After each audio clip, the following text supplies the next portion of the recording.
안녕하세요, 강한문석입니다. 오늘 해외 축구는 일단은 9경기에다가 추가로 마지막에 몇몇 경기들에 대해서 코멘트를 드릴 거고, 뭐 어떤 경기 진행하는지는 밑에 설명에 보시면 이제 써 있어요. 일단 첫 번째 경기 맨유 대 맨시티 빅매치예요. 맨체스터 더비고, 사실 더비전인데 이거 맨체스터 시티 배당 1.5대면은 제 생각에는 크게 메리트가 있어 보이진 않습니다. 일단은. 근데 어쨌든 간에 최근 맨유는 좀 3경기 연속 홈에서 좀 못 이기고 있고, 이번 시즌 홈에서 좀 약한 모습을 보이고 있다. 수비적으로 특히 이번 경기는 특히나 이제 결장장면에서도 수비적으로 좋아 보이지 않는데, 일단은 뭐 이렇게 대충 좀 보시고, 상대 전적에서 최근 맨시티가 좋아요. 근데 어쨌든 솔샤르가 들어오고 나서는 이게 홈에서는 오히려 좀 잘 못 이기는데, 원정에서는 그래도 좀 오히려 맨유가 많이 잡았었거든요. 그러니까 결국 떤 식으로 맨유가 경기를 나서느냐가 제가 볼 땐 포인트가 될 것 같아요. 음. 어쨌든 뭐 양 팀은 이런 상태고, 맨시티도 최근에 그렇게까지 좋은 모습은 아니에요. 맨시티답지 않죠. 6승 2무 2패면 사실 어쨌든 3위에 내려앉아 있고, 부상자 같은 경우는 바란 제가 볼 때 큽니다. 바란이 빠졌을 때 맨유 수비는 확실히 불안한 모습을 보여주고 있고, 특히나 이거 린델로프가 일단은 불투명에 떠 있는데, 제가 볼 때 그래도 나올 확률이 좀 높아 보이긴 해요. 어쨌든 포그마 불투명에 떠 있고, 맨체스터 시티도 라포르테가 못 나오기 때문에 이거 존 스톤스가 나오겠죠 아마. 그리고 카일 워커, 이렇기 때문에 이거 한번 봐야 돼요. 워커나 뭐 린델로프나 뭐 좀 중요한 선수들이라고 저는 보기 때문에, 좀 부상자 라인업, 이거 라인업 볼 수 있죠. 라인업을 좀 봐야 되는데, 뭐 쉽게 말씀드리면은 그러니까 맨유가 솔샤르 감독이 기본적으로 강팀한테 약하진 않거든요. 그러니까 상대도 좀 공격적으로 올라오는 상황에서 맨유의 경기력은 그렇게까지 안 좋지는 않은데, 그래서 제가 볼 때는 이거 맨유가 오히려 홈에서 더 진 거예요. 맨시티 원정 가서 맨유가 좀 실리적인 색깔을 취하면서 잘 지지 않는, 오히려 수비하다가 역습 때려서 뭐 넣고 이기는 경기를 하는데, 홈에서는 이제 아무래도 홈이니까 자존심이 있으니까 맞불어 놓잖아요. 그럴 때에서는 맨시티의 파괴력을 최근에는 좀 감당하지 못했었다. 다만 이게 좀 지금의 맨유가 어떤 컬러를 취할지는 저는 잘 모르겠어요. 솔직히 말씀드리면 다시 한번 공격적으로 나갈 수 있고, 아니면 그냥 좀 더 실리적으로 갈 수도 있고, 뭐 어떤 생각을 할지 쉽게 예측이 안 되는데, 일단 두 팀 다 주중 경기로 인해서 체력적인 부담이 분명한 상황이고, 맨유는 원정 경기를 했어요. 맨시티는 홈 경기를 했고, 케빈 데이브라이너나 뭐 가브리엘 제수스 지난 경기로 교체로 출전하면서 맨시티가 이제 체력 안배를 맨유보다는 비교적 좀 한 상황이고, 앞선에서 핵심들도 어쨌든 대부분 후반 중반에 맨시티 같은 경우 교체를 해줬고, 맨유도 뭐 비슷하게 어느 정도 교체를 해줬고 그렇긴 한데, 호날두가 일단 풀타임 뛰었고, 요 경기는 일단은 제가 라인업 보고 달아드릴게요. 아까 말씀드린 대로 부상자나 불투명자들의 좀 출전 여부나 포메이션 뭐 이런 것도 제가 볼 땐 좀 맨유가 일단은 최근엔 그래도 3백을 좀 쓰면서 3백이 나오냐 4백이 나오냐가 또 다르거든요. 그 부분에 있어서 라인업을 보고 확실히 좀 봐야 알 것 같다. 일단 초안은 맨시티 승, 개나 손해보는 맨시티 승의 2.5기 좀 오버입니다. 근데 라인업을 봐야 된다 라고 보고 넘어가겠습니다. 근데 제가 볼 때 이거 승이든 오바는 뭔가 터질 것 같아요. 워낙 이게 더비전에 대한 변수가 많기 때문에 불안해요. 그래가지고 라인업 보고 확실하게 좀 결정을 합니다. 이거 승오바 중에 하나 무조건 터질 것 같아가지고 좀 보고 말씀드릴게요.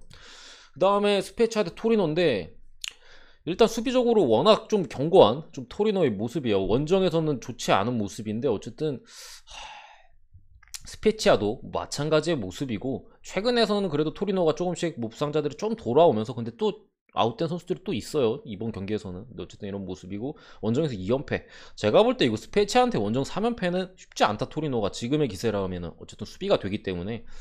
어, 어쨌든 스페치아 같은 경우에는 홈 3연패 때리다가 최근 홈에서 또 2경기 무패예요. 2경기 동안 안 졌는데, 이번 경기까지 승리로 가져가기에는 제가 볼 때 쉽지 않다. 부상자 쪽 보면은, 그러니까 포베가가 또 아웃됐어요. 이 선수 같은 경우 기존의 아웃자운들이고, 사실 뭐 만드라고라 정도 제외하면은 베르디도 아쉽긴 해요. 어쨌든 이런 선수들이 이제 좀 교체 쪽에 로테이션 쪽 자원이라고 보이는데, 뭐 포베가가 아웃된 게 상당히 아쉽다. 딱히 뭐 대체자가 있어 보이지도 않아요 제가 볼 때는. 근데 어쨌든 간에 벨로티도 지난 경기부터 이제 토리노에서 득점포로 가동했고 부상 복귀하고 초반에 좀 고전하는 듯 싶더니 득점포로 가동하고 있고, 아까 말씀드린 대로 토리노 지금 경기력 괜찮거든요. 지금 상황에서 원정 3연패, 그러니까 3연패 당시 2패는 좀 팀이 완전하지 않을 때긴 했어요. 그리고 상대도 강팀이었다. 나폴리랑 AC밀란 상대로 이제 1대0으로 AC밀란도 두 경기 다 잘했어요, 토리노가. 그렇기 때문에 이 경기도 스페치하고 홈 두 경기 연속 무패를 달리고 있지만, 이거 잡을 확률은, 제가 볼 때 스페차가 잡을 확률은 진짜 거의 뭐 토리노가 사고를 치지 않는 이상 퇴장당하거나 아니면 뭐 PK 한두 개 주거나 뭐 그렇지 않는 이상 그냥 무난하게 올라갔을 때는 진짜 쉽지 않다고 보고, 토리노가 사실 이번 시즌 5패잖아요. 그러니까 뭐 승보다 패배가 많아요. 그런 상황에서 이 패배한 팀들을 보면 아탈란타, 피오렌티나, 유벤투스, 나폴리, AC밀란, 칠공주 빼고는 안 졌어요. 그러니까 옛날에 뭐 칠공주, 아탈란타는 물론 아니지만 어쨌든 이 아탈란타 칠공주 아니죠. 참 어쨌든 강팀들 상대를 제외하고는 지지 않았다. 지지 않은 경기를 펼치고 있고, 스페치아도 근데 사실 뭐 이름값 대비해서는, 순위에 비해서는 뭐 그렇게 나쁘진 않은데 어쨌든 수비가 안 돼요. 지난 피오렌티나는 사실상 졸전이었고, 공격적인 전개는 뭐 그렇게까지 나쁘진 않다만 뒷문이 쉽게 열린다. 그러면서 이제 뭐 패배하는 경기가 많은데, 그러니까 뭐 한 골차 패배도 좀 많고 결국에 실점하면서 패배하는 경기들이 많고, 토리노가 어쨌든 수비가 좋고 밀린다고 좀 경기력 면에서 어쨌든 결장자가 있기 때문에 밀린다고 해도 결국엔 막다가 좀 득점할 확률이 높다고 보입니다. 어쨌든 요 경기 같은 경우에는 사실 무승부 확률을 전혀 배제할 수가 없어요. 어쨌든 스페치아가 홈이고 토리노가 원정에서 2연패로 좋지 않은 흐름이고, 토리노가 막 이긴다고 보기에는 그래도 좀 쉽지 않다. 아까 말씀드린 대로 포베가라는 또 핵심 미드필더가 결정하는 부분까지도 봤을 때는 쉽게 갈 만한 사이즈는 아니고,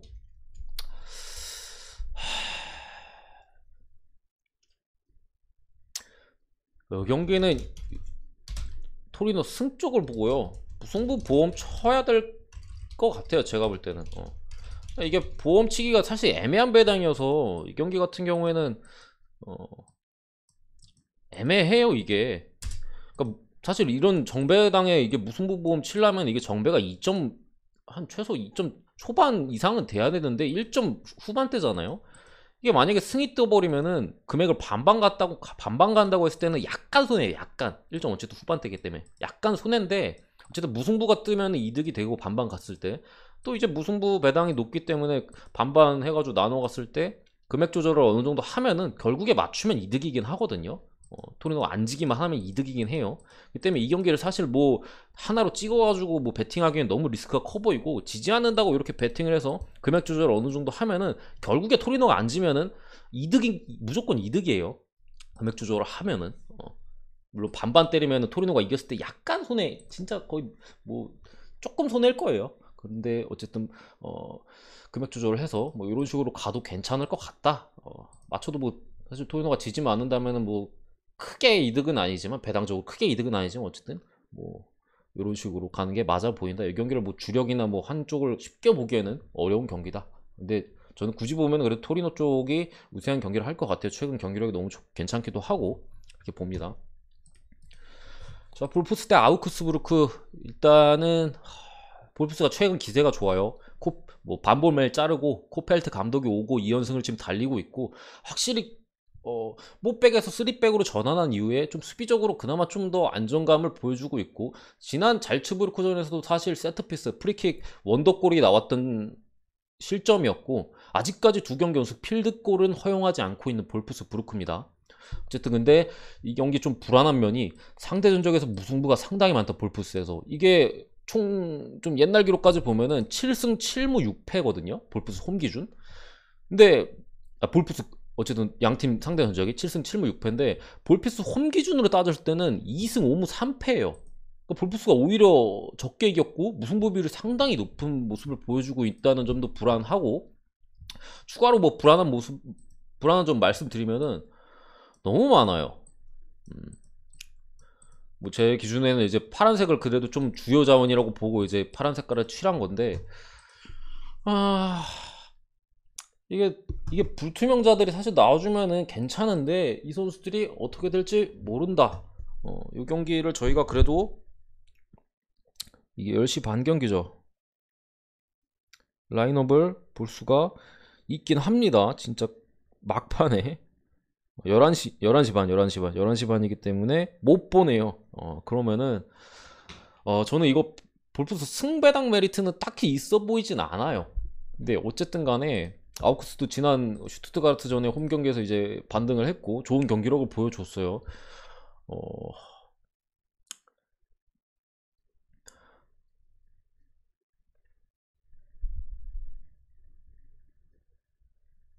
어, 죄송합니다. 제 체이가 나와가지고 일단은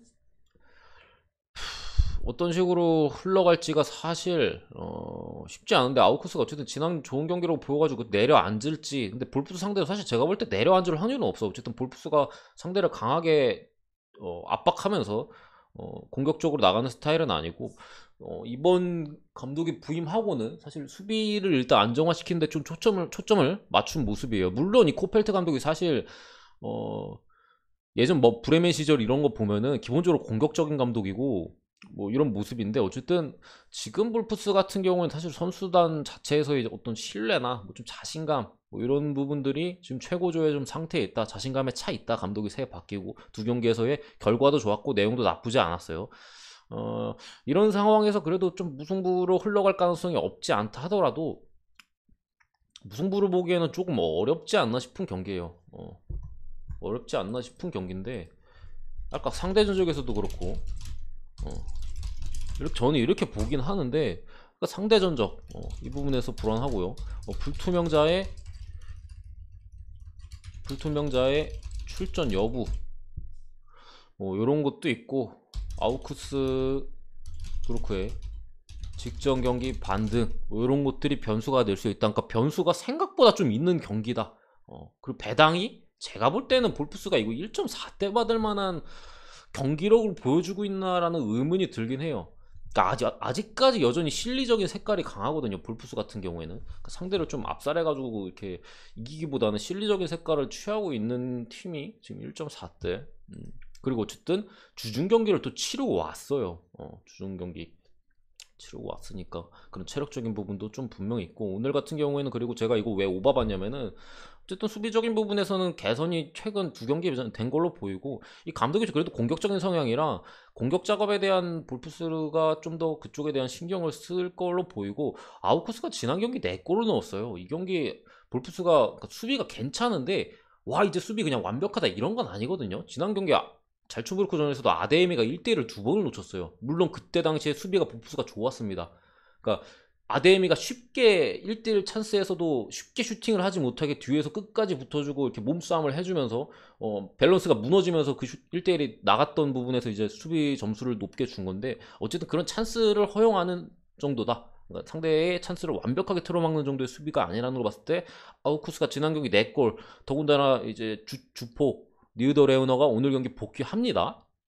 그래서 선발일지는 모르겠지만 주포까지 복귀하는 마당에 그리고 아웃코스 쪽 무득점 보기에도 좀 어렵다고 저는 봐서 일단은 오바 쪽을 봤는데 여러모로 쉽지 않은 배당 메리트가 사실 크게 없는 승배당 메리트는 제가 볼 때 없어요. 1.6은 줬어야 좀 괜찮았을 것 같은데 어쨌든 이렇게 보고 넘어갈게요.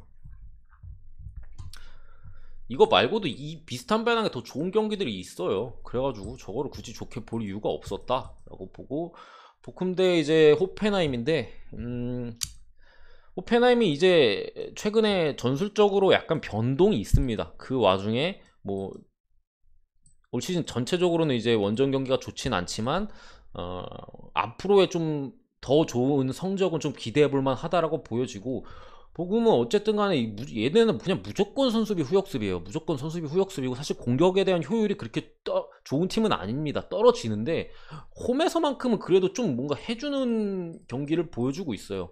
원정 경기 가면 그 안 좋은 면들이 결과로도 드러나는데 홈에서는 뭐 딱히 안 좋아도 결과를 어쨌든 간에 조금씩 뽑아내고 있다는 점이 이거 호펜하임 정배가 어느 정도 조금은 불안한 부분인데 지금 어쨌든 홈 두 경기 연속 무실점을 거두고 있고 호펜하임 같은 경우는 지금 이 위 데이터와 아래 데이터를 봐도 홈과 원정에서 기복이 보이죠.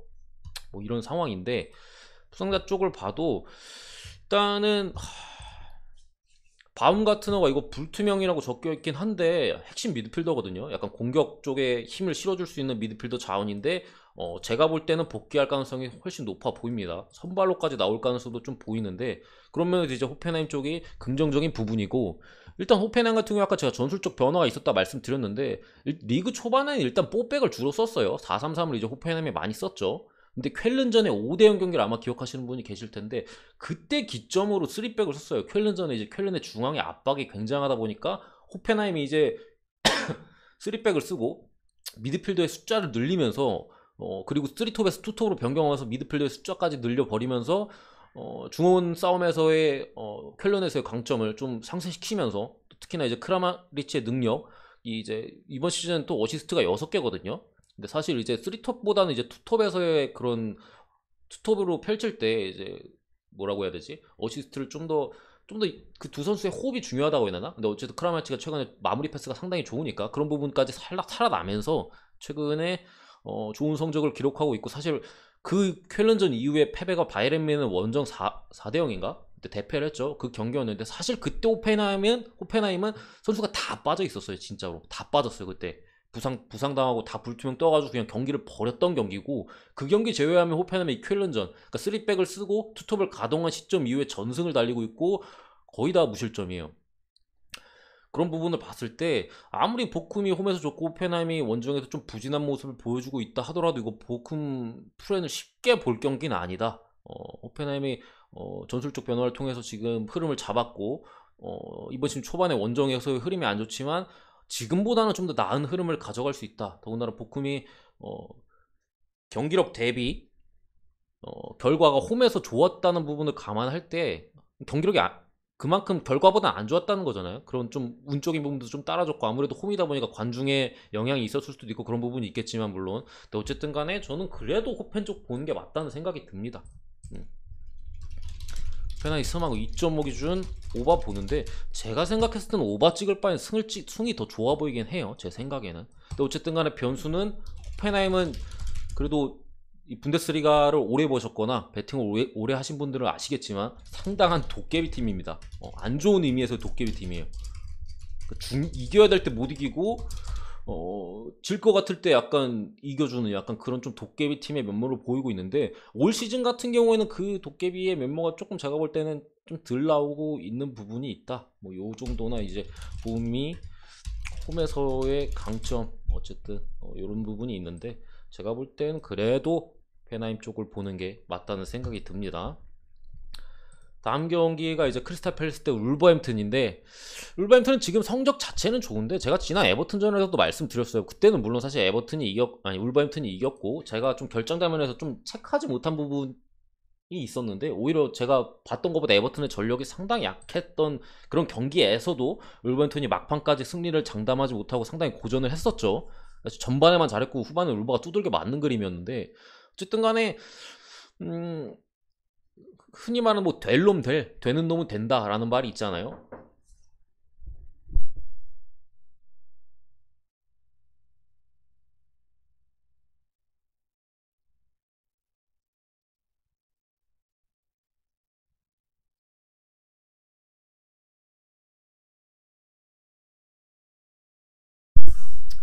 죄송합니다. 어쨌든 될 놈 그러니까 되는 놈은 된다라는 말이 있듯이 지금 세리에서는 AC 밀란이 상당히 좀 될 놈 될 팀이에요. 부상자가 많거나 질만한 경기에서 이기고 있고 뭐 그런 사이즈인데, 지금 EPL에는 울버햄튼이 있습니다. 진짜 경기 보면은 그렇게 잘하지 않는다기보단 기복이 있어요. 경기에서의 기복이 되게 심합니다. 뭐 지난 에버튼전도 전반전과 후반전은 아예 다른 팀이 되어 있었고, 사실 후반 경기 보면은 무승부가 떠도 전혀 이상한 경기가 아니었고 에버튼 주축이 다 빠진 상황에서 오히려 지표면에서 밀리는 듯한 모습을 보였어요.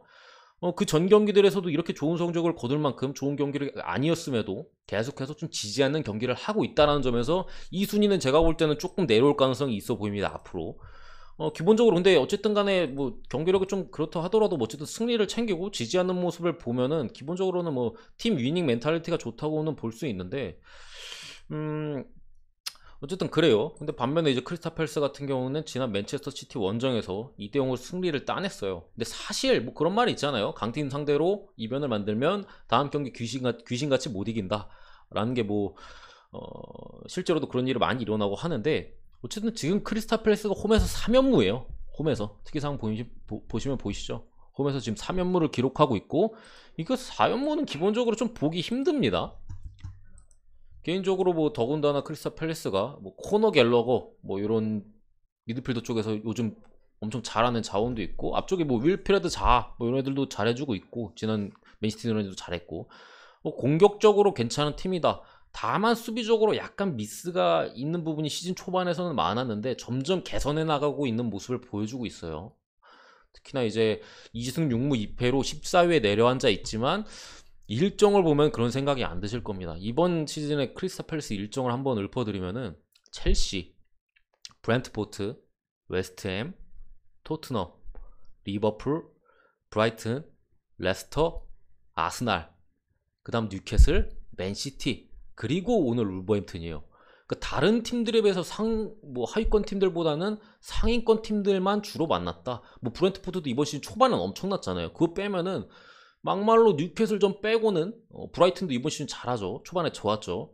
살짝 주춤하는 감이 없지 않았지만 뉴캐슬 빼고는 그냥 다 상위권 팀이었다라는 점을 봤을 때 저 성적이 저는 결코 나쁜 성적이 아니라고 보고, 뉴캐슬 때도 사실 1대1 무승부를 기록하긴 했는데 사실 클펠이 잡았어야 되는 경기예요. 그러니까 경기 내용적인 면에서는 잡았고 골이 안 들어가고 막 골치나고 막 그래가지고 골대 한 2번인가 맞추고 그런 불운이 좀 따랐었던 크리스탈 팰리스인데, 오늘 울버햄튼이 지금까지 만났던 상대 팀들에 비하면 상당히 할만한 상대라고 저는 봅니다. 어쨌든 간에 부상자 수도 한번 보면은 뭐 지난 시즌 핵심이었던 에제가 불투명에 좀 떠있는 모습이고, 울버햄튼은 뭐 네토랑 뭐 마르사우가 좀 부진한 게 아쉽긴 하지만, 근데 사실 네토 같은 경우도 뭐 요즘 황희찬이나 뭐 사이드 다른 자원들이 잘해주고 있기 때문에 아직까지 큰 공백은 못 느끼고 있는 상황입니다. 어쨌든 저는 울버햄튼이 약간 지금까지도 운이 많이 따라줬다. 근데 운이 좋으면은 사실 실력을 못 이겨요. 뭔 말인지 아시죠? 운이 좋은 사람은 진짜 못 이긴다는 말이 있듯이 그런 지금 행운을 울버햄튼이 가져가고 있다는 걸 봤을 때 크리스탈 팰리스가 2.3배잖아요. 이거 일반승만 그냥 강하게 보기에는 좀 무리가 있다.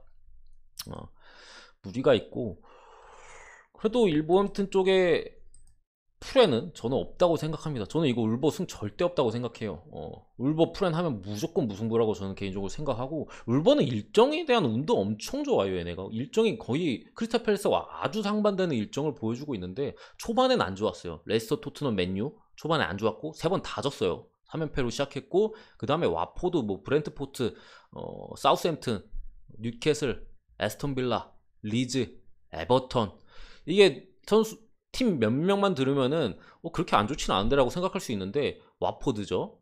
브렌트포드 한창 좀 떨어지는 타이밍쯤에 울버햄튼이랑 만났고, 사우스햄튼 저 당시에 이제 라인업이 정상이 아니었어요. 지금하고 아예 다른 라인업이었고, 뉴캐슬, 그다음에 에스턴 빌라 안 좋죠. 최근에 리즈 저 때 당시에도 부상자가 상당히 많았고 정상인 폼이 아니었습니다. 그 다음에 에버턴 두크랩 빠지고 칼버트 루인 빠지고 뭐 카스타뉴나 사이드백, 카스타뉴가 아니죠, 사이드백 갑자기 이름이 기억이 안 나. 아무튼 간에 뭐 예림이나 이런 전력적인 누수가 많은 상황에서 울버가 만났었다.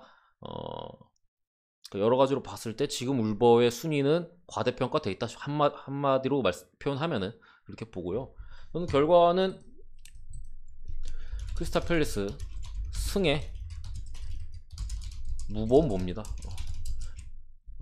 근데 사실 저는 안 쳐도 된다는 마인드긴 해요.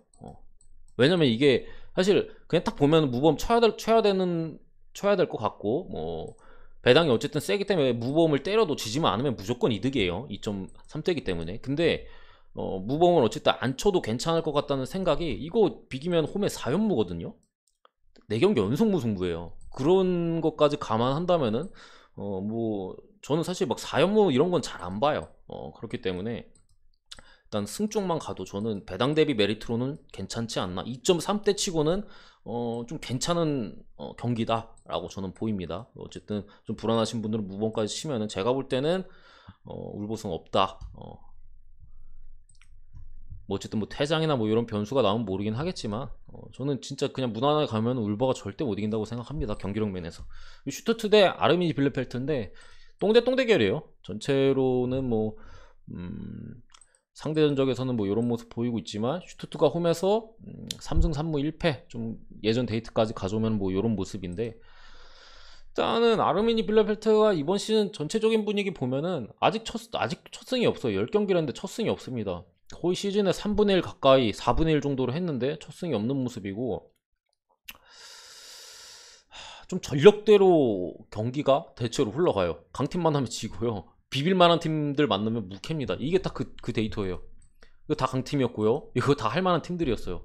그러니까 진 팀들이 이제 메넨 글라드바우, 유니온 베를린 요즘 좋잖아요. 그리고 레버쿠젠, 도르트문트, 마인츠 요즘 좋으니까.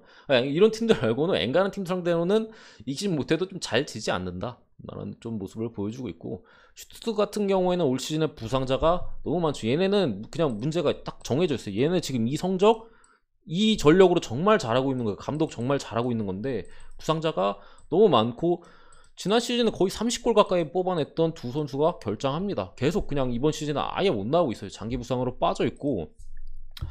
근데 점점 슈투트가 전력적으로 좀 열세인 부분이 드러나고 있어요. 지난 아우크스부르크전에서도 그냥 시종일관 전반 초반에 잠깐 뭐 반반 가는 듯 하더니 그 이후에 특히 후반전에 그냥 시종일관 두들겨 맞으면서 4골이나 줬고, 그 밖에 뭐 유니온 베를린이나 뭐 메넨글라드바흐 이런 팀들하고 물을 캐긴 했는데 개뽀록 무승부였다. 운이 되게 좋았다. 키퍼가 다 막아줬다. 뭐 그냥 그런 사이즈고, 분위기 자체가 지난 아우크스전 패배까지는 좀 팀의 운적인 부분이 좋았다고 보고, 요 경기는 제가 볼 때 1.7에 대한 배당이라면 배당 메리트가 없어요. 1.7 치고 메리트가 없는 경기예요. 어쨌든 이 올리버 캠프나 마브로파노스 얘네 주전이에요. 둘 다 주전 센터백 듀오거든요. 근데 불투명에 떠있다. 얘네의 출전 여부까지도 좀 확실할 수 없는 상황이고, 이거 1.7이면은 주전 얘네가 만약 제가 볼 때 한 명 정도는 적어도 나올 가능성이 높다고 보는데, 주전 공격수 둘 빠졌지, 주전 중앙수비 둘 빠졌지, 이거를 1.7 받고 가는 전 메리트가 없다고 생각해요. 특히나 이 주전에 대한 의존도가 스투트는 그래도 높기 때문에 이 두 선수도 올 시즌에 얘네가 최다 득점자예요. 이 수비수 둘이. 결국에 세트피스에서만 좀 넣고 있는 이제 슈투트가르트고, 아르미니가 좀 비빌 팀들한테는 어느 정도 비벼주는 걸 봤을 때 1.7 갈 바에는 저는 프랭 갑니다. 묻찍거나 프랭 갑니다. 부상자의 슈투트, 이 정도로 말씀드릴게요. 이거는 뭐 사실 그렇게 갈만한 경기는 또 아니기도 하죠. 아르미니 프렌이니까. 어쨌든 제 분석 자체는 슈투트 승을 2배당 받고 갈 경기는 아니라고 말씀드리는 겁니다. 그럼 다음 경기 브라이턴 대 뉴캐슬인데, 일단은 뉴캐슬은 이번 시즌 첫 승이 없고요. 브라이튼은 좀 최근에는 좀 무승부가 많이 뜨고 있어요. 이 부분도 제가 조금 이따가 말씀드릴 건데, 어쨌든 상대 전적에서 좀 압도적인 모습을 보여주고 있다. 뉴캐슬이 이긴 적이 없다. 8경기면 꽤 많은 데이터고, 뉴캐슬이 뭐 아예 계속 바닥에 있던 팀도 아니고 올 시즌은 되게 부진하지만, 근데 4무 4패면은 그 상성에 좀 관계에 있다고 보여주고, 특이사항 같은 경우에는 브라이턴이 최근 5경기 중에 4무를 기록하고 있어요. 지난 리버풀전에서도 비겼고, 그 전에 노리치, 다음 또 어디야? 뭐 아무튼 간에 무승부가 최근에 상당히 많았었는데, 일단은 뭐 리차즈 같은 경우는 이번 시즌 좀 쓰려고 데려왔는데 부상으로 좀 부상이기도 하고, 사실 즉시 주전감은 제가 볼 때는 아니라고 생각하는데 어쨌든 불투명에 떠 있고, 중앙수비 쪽에 댄번도 일단은 불투명에 떠 있는데 뭐 저는 안 나와도 상관없다고 생각합니다. 데니웰백 딱히 물론 지금 무페이가 약간 좀 폼이 떨어지는 것 같아서 필요할 것 같긴 한데 그렇게 믿을 만한 선수 아니고요. 어쨌든 뉴캐슬은 주전 우드먼 골키퍼가 못 나오는 상태고, 양 팀 다 거의 프리라고 보시면 돼요. 쉽게 말씀드리면은 뭐 딱히 크게 전력 누수가 크다고 보기는 어렵다라고 봤을 때, 어쨌든 뉴캐슬이 지금 감독 이 에디 하우가 아마 좀 뉴캐슬의 감독 옛날에 본머스 맡았던 뭐 걔가 맡을 걸로 보는데, 이 경기는 저는 뻔해요. 뉴캐슬은 전원 수비하다가 뭐 생 막시맥 뭐 요런 애들 위주로 좀 역습을 펼칠 걸로 보이고, 브라이튼이 이걸 뚫어내느냐 싸움인데, 일단은 10월 초, 그러니까 지난달에 있었던 경기들을, 브라이튼 경기들을 봤을 때는 브라이튼이 상대 수비를 뚫는데 애를 먹었다. 이게 그 결과예요. 이게 그 결과입니다. 경기를 다 봤는데 뚫는데 상당히 애를 먹었었다. 왜? 선수들이 기회를 다 놓쳤어요. 진짜로 경기는 되게 잘했거든요. 근데 앞에서 다 날려먹는 게 브라이튼이다. 저걸 놓쳐 하는 게 한 경기에 한 4-5개씩 나오는 그랬던 브라이튼인데, 아무튼 오늘 경기는 뭐 어떻게 될지는 모르겠는데, 특히나 이제 무페이를 최근에 선발에서 좀 뺀 모습을 보여요. 브라이튼 하면 이제 무페이가 간판 공격수 역할을 계속했는데 최근 2경기에서 다 선발에서 좀 못 나오는 모습이고, 뭐 아무래도 맨시티 리버풀 연속으로 만나다 보니까 좀 중원에서의 싸움을 하려고 이제 미드필더 숫자를 늘다 보니까 뭐 교체로도 못 나온 모습일 수도 있고. 근데 어쨌든 간에 브라이튼 같은 경우 전술적으로 상당히 유연한 팀이에요. 그러니까 특히나 최근에 램프티가 복귀한 것도 뽀백에 대한 가동에 있어서 더 좋은 모습을 보여주고 있는 브라이튼인데, 어쨌든 3백으로 나왔을 때는요, 브라이튼이 좀 3백에서 이제 발 느린 뭐 덴번 이런 애들이 좀 집중 공격을 받았어요. 특히나 이제 노리치랑 할 때도 전반전에 그냥 압도하다가 노리치가 이제 덴번 쪽으로 그냥 계속 롱볼 때리고 그 세컨볼 따내면서, 근데 덴번이 느리거든요.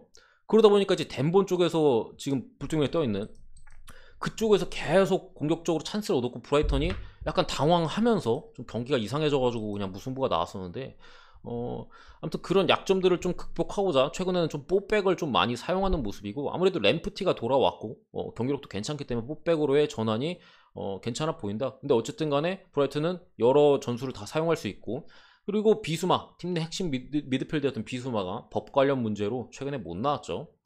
못 나오다가 지난 리버풀전 선발로 나왔고, 얘가 만약에 또 선발로 뛸 수 있다면 팀에는 상당한 또 도움이 될 수 있습니다. 핵심이었어요. 브라이턴이 한참 초반에 좋았을 때, 와, 비스마 진짜 잘한다. 그러니까 거의 뭐 그런, 뭐 맨시티로 따지면 뭐 케빈 데브라이너 정도의 어쨌든 브라이턴에서의 그 위치거든요.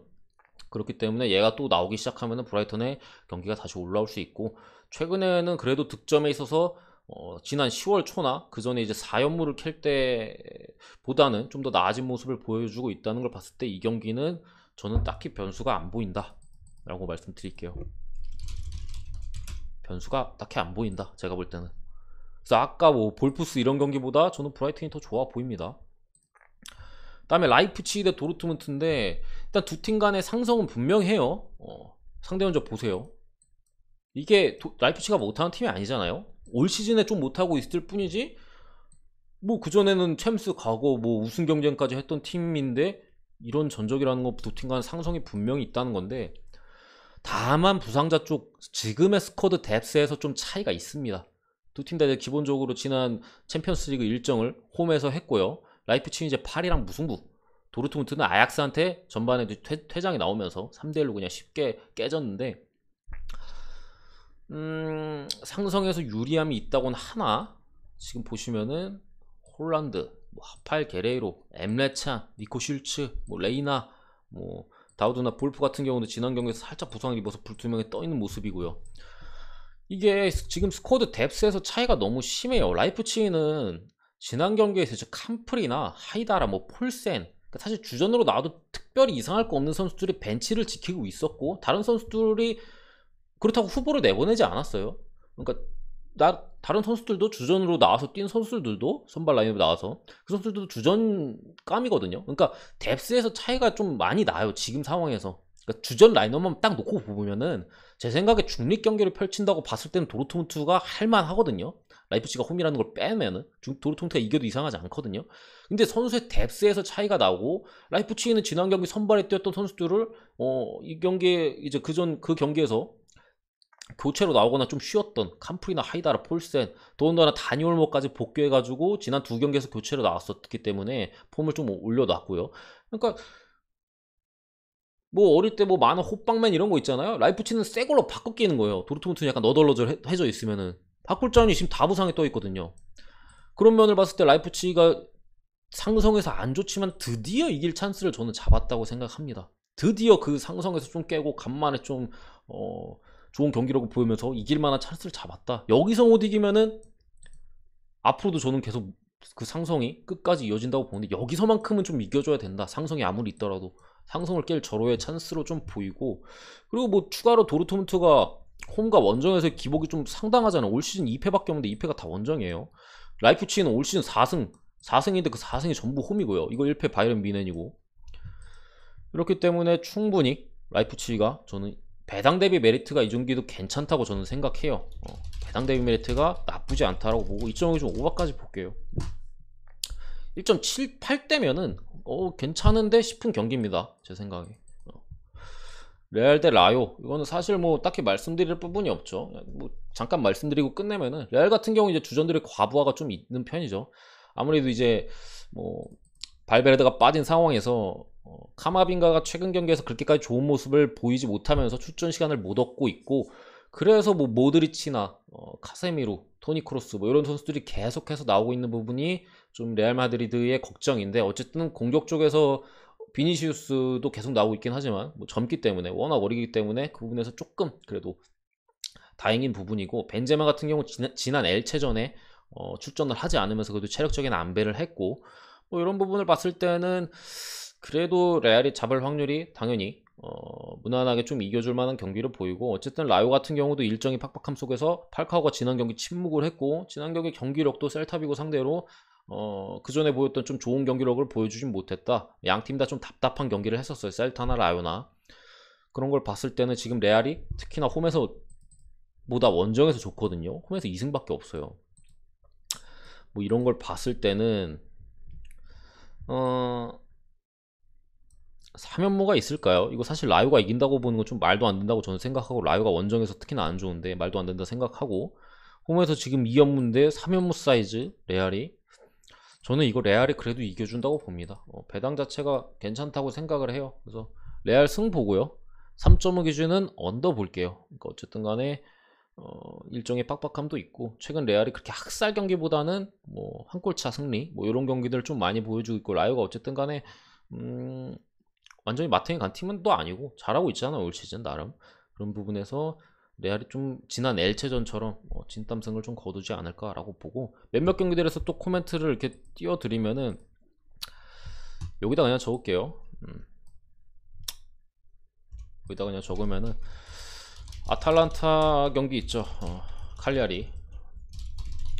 요 경기는 일단은 지난 경기에서 짐시트가 스쿼드에 포함이 됐었고, 이번 경기 나올 가능성이 있어 보이는 상황에서 수비 쪽에 대한 부담, 아탈란타는 그래도 3백에서의 부상이 상당히 많았잖아요. 앞쪽 자원들은 다 멀쩡한데, 그런 상황에서 그쪽에서의 부담을 덜 수 있다. 이쪽 부담 덜 수 있다. 짐시트가 이번 경기 나올 걸로 보이기 때문에. 칼리아리 같은 경우에는 수비 쪽에 부상자가 여전한데, 이번 경기는 특히나 또 수비 쪽에 카세레스 출전 정지. 칼리아리, 제가 볼 때는 쉽게 칼리아리가 비빌만한 경기는 아닌 것 같고, 지금 아탈란타 배당이 오르긴 했지만 그래도 아탈란타 쪽으로 보는 게 좀 맞는 경기지 않을까 싶어요. 아탈란타 승보고 오바도 같이 봅니다. 배당 대비 메리트는 딱히 있어 보이진 않아요, 참고로 말씀드리면. 근데 어쨌든 간에 결과 자체는 이런 쪽으로 본다라고 말씀드리는 거고, 알라베스 대 레반테 이것도 좀 말씀드리면은, 일단은 어렵습니다. 그러니까 레반테는 지난 그라나다전에 의욕이 너무 앞섰어요. 그리고 감독이 어쨌든 새로 들어오다 보니까 몇몇 선수들에 대한 좀 새로운 컨디션 점검, 난 얘 뛰는 거 그래도 내가 직접 봐야겠다고 출전을 시켰는데 그냥 엉망이었죠. 그리고 그 의욕이 너무 앞서다 보니까 수비 쪽에서 뭐 말도 안 되는 실수들이 여러 차례 나오면서 그냥 본인들이 자멸했던 경기인데, 알라베스 같은 경우는 어쨌든 바르샤 상대로 원정에서 잘 했고, 물론 두들겨 맞았어요 경기는. 근데 잘 지켜내면서 무력했는데, 레반타는 일단은 부상자가 지난 경기에서는 좀 많았어요. 레반테의 부상자들이 돌아왔다.